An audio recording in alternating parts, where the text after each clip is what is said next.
যারা শরিয়া মানে না তারা এদেশের 18 কোটি মুসলমানের পক্ষে শক্তি হতে পারে না। যারা শরিয়া আইন বাস্তবায়ন করবে না তারা এদেশের উলামায়ে কেরাম আইনে কেরামের পক্ষে শক্তি হতে পারে না।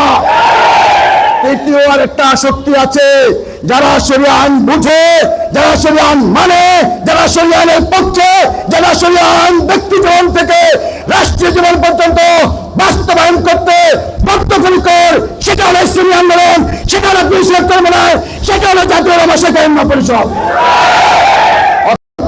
তারা শরিয়া আইনে বিশ্বাসে করে না, আছে না নাই? আরেক দল মুখে মুখে শরিয়া আইন বিশ্বাস করে, তবে শরিয়া আইন বাস্তবায়ন করবে না। পরিষ্কার ভাষায় আন্তর্জাতিক সংস্থাকে জানিয়ে দিয়েছেন, ঠিক কিনা?